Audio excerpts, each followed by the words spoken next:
پیش آیا کہ جب سرکار نے وہ چھوٹی سی چوٹی پر پہاڑی کی ایک ٹیلے پر سرکار نے کھڑا کر دیا تھا کہ تم یہاں کھڑے رہو گے اور پھر دشمن کو یہاں سے روکو گے تیروں کے ذریعے سے.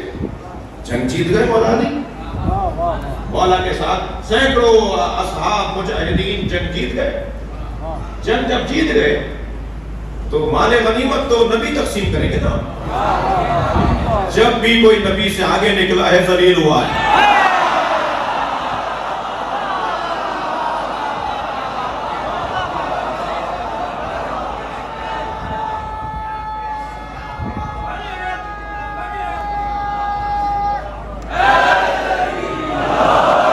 اور وہی ہوا مال غنیمت کی وجہ سے. وہ درہ چھوڑ دیا, وہ چوٹی چھوڑ دی, وہ محاذ چھوڑ دیا. نیچے آ کر مال غنیمت جب لینے لگے تو پھر وہ جا چکے تھے. انہیں اندازہ ہوا کہ یہ تو جگہ خالی ہو گئی ہے. وہ وہیں سے واپس آئے اور مسلمانوں پر حملہ کیا. یہ جب حملہ ہوا تو پھر بڑی تعداد میں مسلمانوں نے میدان چھوڑ دیا. قرآن مجید سورہ بقرہ میں احد میں بھاگنے والوں کے بارے میں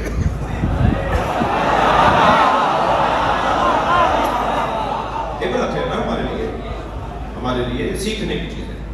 قرآن ایسے پڑھنا ہے اور ڈھونڈنا ہے, تلاش کرنا ہے کہ سبب کیا تھا.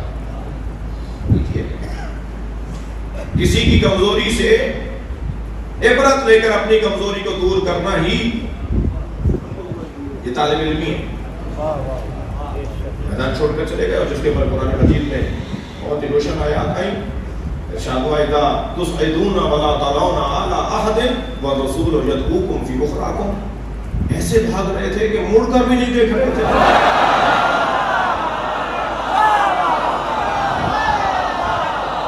اور رسول آوازیں لگا رہے تھے کہاں جا رہے ہو.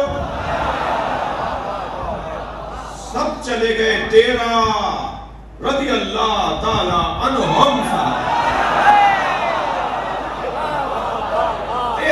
رضی اللہ تعالی عنہم اصحاب. وہ اصحاب کے جو جن سے اللہ راضی وہ میدان احد میں رہ گئے. خبردار میرے عزیزوں,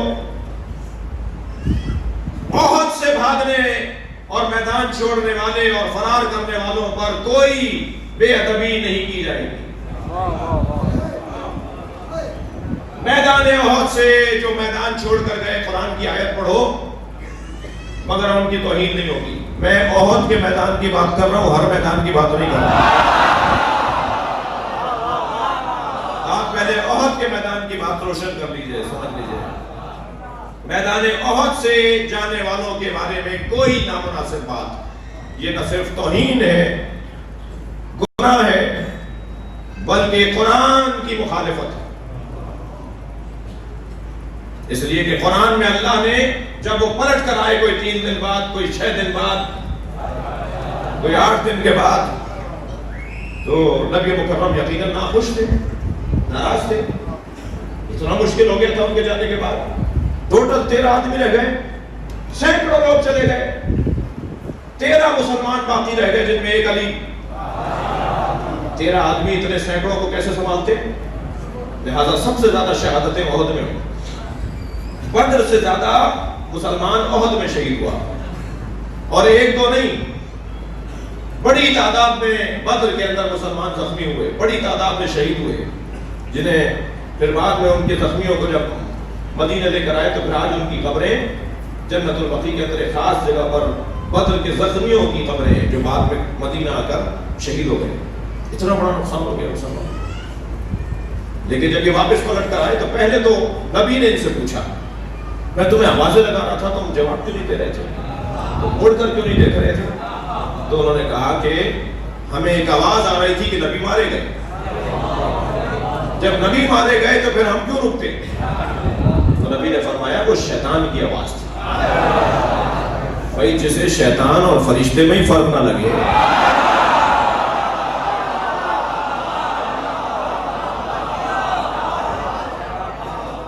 پھر انہوں نے آ کر کہا یا رسول اللہ ہم سے غلطی ہو گئی, یہاں میں ایک جملہ اور کہوں گا، خبردار اجتہادی غلطی کا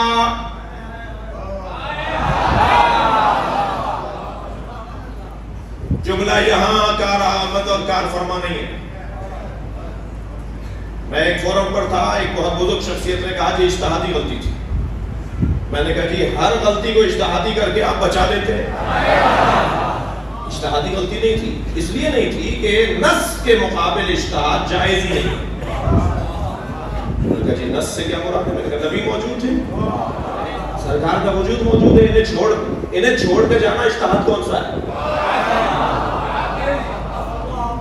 لہذا یہ اجتہادی غلطی نہیں تھی، غلطی تھی۔ لہذا جب یہ واپس آئے اور نہ کر معافی مانگی تو اب قرآن کی آیت، سورہ بقرہ کی آیت ہے، میں شیعہ برادری سے کہوں گا کہ احد سے متعلق اپنے الفاظ کو بہتر کریں اور ایسا کوئی لفظ نہ کہیں جو توہین ہو، اس لیے کہ اللہ نے معاف کر دیا، رسول نے معاف کر دیا، تو ہم اگر کوئی بات کریں گے تو یہ قرآن کے خلاف ہے۔ لَقَدْ عَفَا اللَّهُ عَنْهُمْ إِنَّ اللَّهَ غَفُورٌ رَحِيمٌ، اللہ نے انہیں معاف کر دیا، اللہ غفور و رحیم ہے۔ توجہ کر لی؟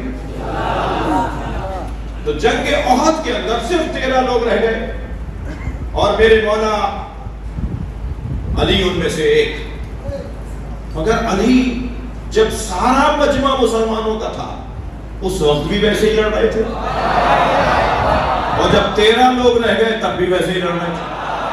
کسی نے کہا یا علی آپ، اچھا یہ واحد جنگ ہے جس میں مولا علی کے بدن مبارک پر 30 سے زیادہ چوٹیں لگی ہیں، زخم آئے مولا کے، واحد جنگ ہے جس میں علی کو تلواریں لگی ہیں، نیزے لگے ہیں، تیر لگے ہیں مولا کو، اور اسی کیفیت میں زخمی حالت میں علی میدان میں ویسے ہی لڑ رہے تھے جیسے اس وقت لڑ رہے تھے جب کوئی میدان چھوڑ کر لے گیا تھا۔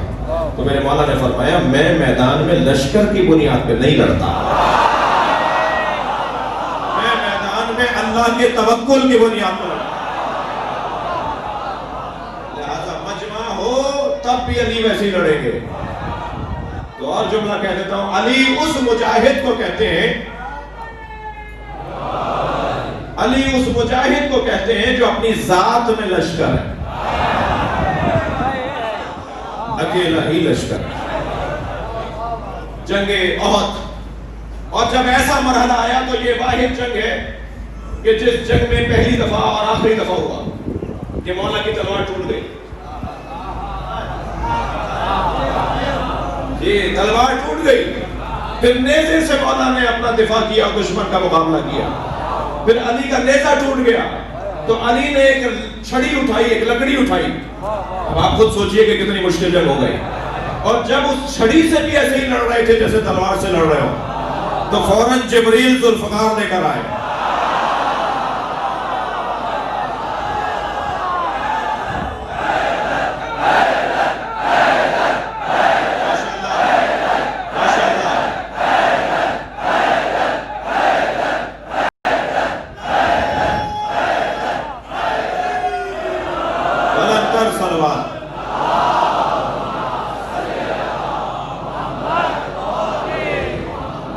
بھائی جو تنگ بیٹھے ہیں مجھے معاف کریں گے، اگر آپ کو تنگی احساس نہیں ہو رہی ہوگی۔ میرے مولا پر ایک مرتبہ ذوالفقار اتری، جبریل ذوالفقار لے کر آئے اور لا کر نبی کو دی۔ توجہ ہے؟ اور لا کر میرے مولا، توجہ چاہوں گا، لا کر جبریل امین نے مولا نبی کو تلوار دی۔ ذوالفقار نبی پر اتری ہے، آسمان سے اترنے والا لوہا جس میں اللہ نے منافع کثیر رکھے ہیں، جس میں اللہ نے نفع ہی نفع رکھا ہے، وہ لوہا نبی مکرم کو دیا۔ نبی مکرم نے فوراً ایک مجاہد کو آواز لگائی کہ علی تک پہنچاؤ۔ علی جس جگہ لڑ رہے تھے وہاں ماحول ایسا تھا کہ اس نے تلوار وہیں سے پھینکی ہے۔ علی نے، میرے مولا نے فضا میں اڑتی ہوئی تلوار کو پکڑا ہے۔ اس منظر کو دیکھ کے جبریل نے قصیدہ پڑھا ہے، لا فتح الا علی، لا سیف الا ذوالفقار۔ برابر میں آ کر بیٹھ گئے مولا نبی کے جبریل، سرکار کے دندان مبارک شہید ہو چکے ہیں. ایک خبیث، ایک ظالم نبی کے خیمے تک آ گیا تھا اور نبی پر حملہ کر دیا تھا. نبی زخمی ہو گئے. جبریل ساتھ بیٹھے ہوئے ہیں، علی دفاع کر رہے ہیں. تو جبریل امین نے کہا یا رسول اللہ دیکھ رہے ہیں علی کو،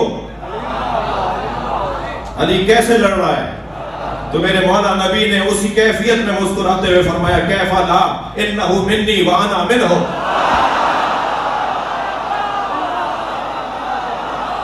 اللہ اکبر.